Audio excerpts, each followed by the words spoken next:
Сәлеметсіңдер ме, балалар? Здравствуйте, дети! Бүгінгі сабағымыздың тақырыбы тема нашего урока бұл жұмсақ ойыншық. Это мягкая игрушка. Сабақтың мақсаты ауызша тіл және тыңдау, көру материалдарын тыңдау, қарапайым сөйлемдерді түсініп, қайталау. Тілдік нормаларды сақтай отырып, белгілі бір тақырыптағы әңгімеге қатысу және сұхбаттасының не туралы айтқанын түсіну. Келесі тапсырма екінші тапсырма. Второе задание.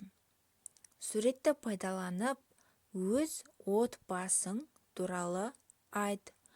Используя данные на рисунке, расскажите про свою семью. Какие игрушки подарили Алибеку его мама, папа и бабушка?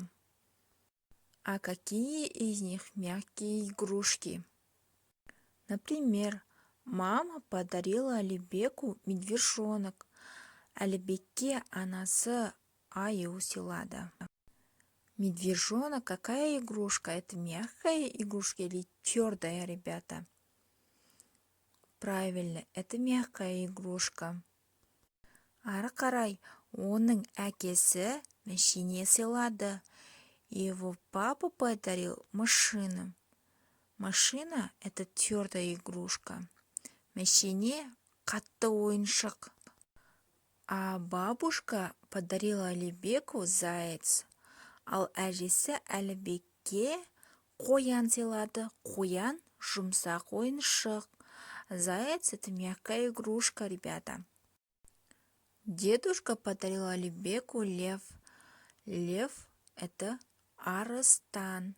Қазақшасы арыстан, балалар. Арыстан жұмсақ ойыншық па, әлде қатты ойыншыққа жатады ма? Жарайсыңдар. Ол жұмсақ ойыншыққа жатады. Бірінші тапсырма. Это у нас письменная работа. Пишите в тетради. Бірінші тапсырма. Әр жолдағы артық сөзді тап. Первое задание. Найдите лишние слова в каждой строчке и выпишите их. Например, қонжық, піл, сөмке, арыстан. Қонжық – медвежонок, піл – слон. Сөмке – сумка, арыстан – лев. Мұнда артық сөз сөмке. Екінші. Қуыршақ, кукла, қонжық, медвежонок, қалам, ручка, машине, машина. Бұл жерде қалам артық сөз. Өшіргіш, ластик, сызғыш, линейка, ойыншық, игрушка, даптер, тетрадь. Бұл жерде артық сөз, ойыншық.